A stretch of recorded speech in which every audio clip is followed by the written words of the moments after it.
चित्तौड़गढ़ में लगातार कम मानसूनी बारिश के कारण प्रतिवर्ष भूजल स्तर तेजी से नीचे जा रहा है, जिससे आने वाले वर्षों में पेयजल की गंभीर किल्लत होने की पूरी संभावना है। विडंबना यह है कि इस ऐतिहासिक शहर में करीब 84 प्राचीन कुंड और बावड़ियां हैं, जिनका आंतरिक ड्रेनेज सिस्टम एक दूसरे से जुड़ा हुआ है। कुछ वर्षों पूर्व तक इन कुंडों और बावड़ियों में साल भर पानी की आवक बनी रहती थी, जिससे आमजन को आसानी से पेयजल उपलब्ध होता था और भूजल स्तर भी अच्छा बना रहता था। लेकिन विगत कुछ वर्षों से पुरातत्व विभाग, नगर परिषद और जिला प्रशासन की घोर अनदेखी के चलते प्राचीन धरोहरें अब जर्जर हालत में पहुंच गई है और कई तो कचरा पात्र में तब्दील हो चुकी है। हाल ही में कुछ कुंडों और बावड़ियों की सफाई नगर परिषद द्वारा की गई है, लेकिन अभी भी कई प्राचीन बावड़ियां संरक्षण और रखरखाव का इंतजार कर रही है। श्री हजारेश्वर महादेव मंदिर के महंत श्री चंद्र भारती जी महाराज ने इस संबंध में जानकारी देते हुए बताया कि नगर में 84 कुंड और बावड़ियां हैं, जो एक दूसरे से जुड़ी हुई है। प्राचीन समय में बनी इन जल संरचनाओं में कुछ वर्षों पहले तक प्रचुर मात्रा में जल संग्रहित रहता था, लेकिन पिछले कुछ वर्षों से नगर परिषद और प्रशासन की अनदेखी के चलते इनमें से कुछ कचरा पात्र बन गई है और कुछ जर्जर हालत में है, जिनके रखरखाव की अत्यंत आवश्यकता है। उन्होंने प्रशासन से इन पर ध्यान देने की अपील की, ताकि कुंडों और बावड़ियों में पूरे वर्ष भर पानी की उपलब्धता बनी रहे और क्षेत्र में पानी की कमी ना हो। उन्होंने यह भी कहा कि श्री हजारेश्वर महादेव मंदिर के पास स्थित प्राचीन बावड़ी की साफ सफाई का अभियान नगर परिषद और आमजन के सहयोग से चलाया गया है, जिसके परिणाम स्वरूप इसका स्वरूप निखर कर सामने आया है। क्या स्थिति है और कुल कितनी कुंड और बावड़ियां चित्तौड़गढ़ में है? जो हजारेश्वर महादेव और मिला के 84 जो है 84 यहाँ पर जो है पुरानी जो है बनी हुई है और यहाँ पर हर साल जो है उसको साफ किया जाता है, पर फिर भी वो गंदी हो जाती है क्योंकि लोग जो है उस चीज़ को समझ नहीं पाते हैं। और ये पानी अगर इसको चाहते हैं गंगा बनाना चाह रहे हो आप, तो उसको जो है सफाई अगर रोज़ मतलब हर साल उसकी सफाई हो और उसका जो है उसको देखा जाए तो लोगों के काम आएगा पानी। पहले बहुत पानी अच्छा हुआ करते थे, लोग यहीं से पीते थे हजारेश्वर महादेव की जो है।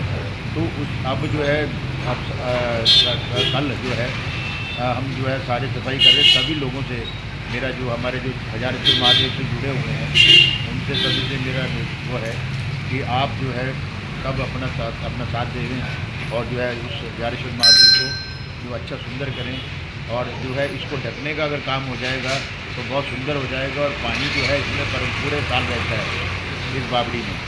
तो आप लोगों से और सब लोग जो है यहाँ पर पधारें और इस चीज़ को पूरा का पूरा जो है अगर 84 जो है उधर तो पानी की कमी नहीं रहेगी किसी के पास भी। और यही है कि भी वो करें नगर परिषद तो बहुत अच्छा है और ये आनंद की अनुभूति हो जाए, अच्छा हो जाए। दुर्ग स्थित बाण माता जी मंदिर के पुजारी मुकेश पालीवाल ने भी इस बात पर जोर दिया है कि प्राचीन कुंडों और बावड़ियों की सफाई और संरक्षण अत्यंत आवश्यक है। उन्होंने कहा कि प्रशासन और नगर परिषद को इनकी सार संभाल करनी चाहिए, जिससे वर्ष भर इनमें पर्याप्त मात्रा में पानी रहे और शहरवासियों को पीने का पानी उपलब्ध हो सके। इसके अलावा शहरी क्षेत्र में भी भूजल स्तर बढ़ेगा। पालीवाल ने बताया कि पिछले कई वर्षों से सभी प्राचीन कुंडों और बावड़ियां पुरातत्व विभाग और जिला प्रशासन की अनदेखी का शिकार हुई है, जिसके कारण कई प्राचीन धरोहर जीर्ण शीर्ण हालत में पहुंच गई है और कई कचरा पात्र में तब्दील हो गई है। करीब 8 से 10 साल पहले तक इन सभी कुंडों और बावड़ियों का पानी आमजन के लिए पेयजल रूप में काम आता था और पूरे वर्ष तक शुद्ध पानी पीने के लिए मिलता था। उन्होंने पुरातत्व विभाग और जिला प्रशासन से अपील की है कि इन सभी प्राचीन धरोहर को एक बार फिर से मूर्त रूप देने की आवश्यकता है, जिससे एक बार फिर से ये जीवंत हो सके। सर क्या नाम आपका? मुकेश पालीवाल। सर बात की जाए प्राचीन जो धरोहर है दुर्ग पर 84 कुंड और बावड़ियाँ हैं, जो कि पहले पानी की रिसोर्सेज के रूप में काम में लिए जाते थे, आज इनकी स्थितियाँ क्या है? चित्तौड़गढ़ दुर्ग की अपन जहाँ तक बात करते हैं तो इसका महत्व ही पानी से ही है और इसके दक्षिण छोर से लगाकर उत्तर छोर तक जगह जगह पर पानी के सोर्सेज हैं, छोटे मोटे स्रोत बने हुए हैं। और इनमें निरंतर पानी की आवाजाही होती रही है। और बारिश जो हुआ करती थी तो उस समय पानी के चैनल्स जो हैं वो अलग अलग यहाँ पे 3 तरह के चैनल बने हुए हैं और उन चैनल्स में एक से दूसरे सोर्सेज में पानी पहुँचता है।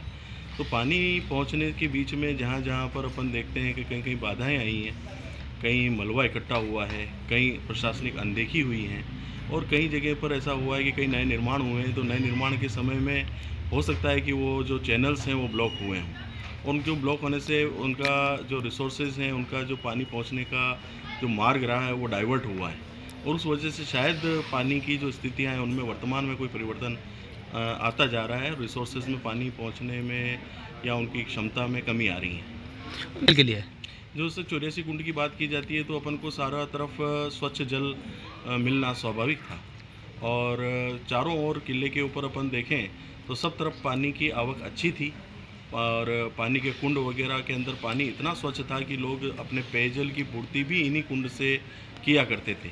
लेकिन वर्तमान स्थिति के अंदर पानी का रंग ही चेंज हो गया है, हरा हरा पानी होने लगा है। तो ये एक पिछले कुछ सालों में ये परिवर्तन आया है, लेकिन इससे पहले देखें तो पेयजल में भी काम आता था, इतना स्वच्छ जल था। दुर्ग की अगर बात की जाए तो किसके अधीन आती है ये सब 84 कुंड और बावड़ियाँ? पूरा अगर देखें तो ये तो आर्कियोलॉजिकल सर्वे ऑफ इंडिया के तत्वाधान में ही काम कर रहा है पूरा दुर्ग जो है। और वैसे और डिपार्टमेंट भी काम करते हैं, लेकिन मुख्य जो डिपार्टमेंट है जो इसको देखता है वो आर्कियोलॉजिकल सर्वे ऑफ इंडिया है। इसके रख रखाव की बात की जाए तो कितने वर्षों से नहीं हो पाई है?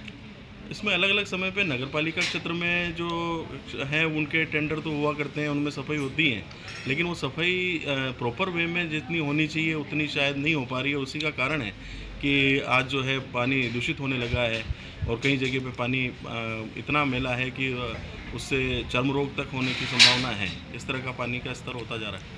रही है दुर्ग की जो आबादी है वो लगभग 3-3.5 हज़ार की है और यहाँ पर जो पानी के सोर्सेज हैं वो अब वाटर टैप वाटर है, जबकि पहले यहाँ पर इसके ऊपर आदमी डिपेंड नहीं था क्योंकि पानी के सोर्सेज ही इतने थे कि आदमी को उसके ऊपर डिपेंडेंस नहीं थी। वो अपना पेयजल आपूर्ति इन सोर्सेज के द्वारा कर रहा था, लेकिन अब डिपेंडेंस इनके ऊपर जो है वो समय के साथ में रहती तो है ही है और आदमी हमेशा इन पानी की समस्याओं से जूझता ही है। वर्तमान में अगर 84 कितनी सही में हालत में और कितनी दुर्दशा का शिकार है? अगर अपन सही अगर काउंट करने लगेंगे तो इसमें मुश्किल से अपन को ऐसे सोर्सेज मिलेंगे जो 10 या 12 होंगे, लेकिन बाकी के तो आज लुप्त प्राय में स्थिति में भी जा रहे हैं क्योंकि उनके अंदर गार्बेज इतना जमा हो गया है कि उसको अगर सफाई करें तो एक लंबा समय निकल जाएगा और वो मूल स्वरूप में भी गायब हो गए हैं। और कई जगह तो इतना मलबा भर गया है कि उसके अंदर पानी तो कम भरा था, मलबा ज़्यादा भरा हुआ है। तो ये सब स्वच्छता का और सफाई का और उनकी रख रखाव का बहुत जैसे उनको ज़रूरत है आज। कहते हैं कि अभी इसकी रख रखाव होगा, इसमें आशाएं तो हमेशा रहती हैं क्योंकि जब प्रशासन इसको अपने हाथ में लेता है तो उम्मीदें बढ़ती हैं और प्रशासन के साथ जनमानस भी इसमें जुड़े और सहयोग पूरा करे और प्रशासन भी पूरा सहयोग करे और इस तरह की जो चीज़ें हैं जिनको जो हमारी धरोहर हैं इनको वापस से निखारा जाए, इनके पानी की आवक की जो मात्रा है वो बढ़े, तो ऐसा अगर काम हो तो अच्छा होगा। बस बहुत है। दुर्ग निवासी संजय शर्मा ने भी इन समस्याओं पर प्रकाश डालते हुए कहा कि दुर्ग पर कुंडों और बावड़ियों की सार संभाल की सख्त आवश्यकता है। पुरातत्व विभाग की अनदेखी के कारण यह प्राचीन धरोहरें अब टूटने की कगार पर पहुंच गई है। उन्होंने कहा कि प्रतिवर्ष जनप्रतिनिधि और पुरातत्व विभाग के अधिकारी इनके संरक्षण के दावे करते हैं, लेकिन धरातल पर तस्वीर कुछ और ही दिखाई देती है, जो सर्वविदित है। चित्तौड़गढ़ की ये प्राचीन जल संरचनाएं न केवल ऐतिहासिक महत्व रखती है, बल्कि भविष्य के जल संकट से निपटने में भी महत्वपूर्ण भूमिका निभा सकती है, बशर्ते उन्हें उचित संरक्षण और ध्यान मिले। क्या नाम है आपका? संजय शर्मा। संजय जी, बात की जाए चित्तौड़ दुर्ग पर जो पुराने स्रोत हैं पानी के, उनकी क्या हालत है आज? हालत बहुत ही ज़्यादा ख़राब है, जर्जर हालत में है और बहुत ही दयनीय स्थिति है इनकी। क्या कारण मानते हैं इसका? इसका कारण सरकारें रही है और सबसे बड़ा कारण आर्कियोलॉजिकल और प्रशासनिक कारण रहा इसका। कितने थे अभी और कितने मर चुके हैं? 84 उन तालाब बावड़ियाँ हैं और जीवित में अभी 12 से 15 है और बाकी अन्य की हालत बहुत जर्जर हालत है। अभी जहाँ पर आप खड़े हैं वो क्या है, उसकी स्थिति क्या है? हम लोग जहाँ खड़े हैं वह अन्नपूर्णा माता बाण माता का कुंड है। इसकी हालत बहुत ही ज़्यादा दयनीय ख़राब है और जर्जर हालत में है ये। क्या कारण मानते हैं इसका? ये इसका सरकारें रही कारण और सबसे बड़ा जिम्मेदार ऐसा ही रहा इसका। कुछ समय पहले, कुछ वर्षों पहले, 10-12 वर्षों पहले एसआई के द्वारा यहाँ साफ़ सफाई और व्यवस्थाएं की जाती थी और 10-12 वर्षों से अभी तक ऐसा ही इन जल स्रोतों पर कोई काम और कोई साफ़ सफाई का जिम्मा नहीं लिया है इन्होंने। यदि इन प्राचीन जल स्रोतों का जीर्णोद्धार और उचित रखरखाव नहीं किया गया तो चित्तौड़गढ़ को भविष्य में गंभीर पेयजल किल्लत का सामना करना पड़ेगा। केवल दावों से काम नहीं चलेगा बल्कि धरातल पर ठोस कार्रवाई की आवश्यकता है ताकि इन धरोहर को पुनर्जीवित किया जा सके और शहर के जल भविष्य को सुरक्षित किया जा सके। प्रशासन को अपनी जिम्मेदारियों को समझते हुए इन प्राचीन जल संरचनाओं के संरक्षण को प्राथमिकता देनी होगी, तभी भविष्य में चित्तौड़गढ़ को पानी के संकट से बचाया जा सकेगा।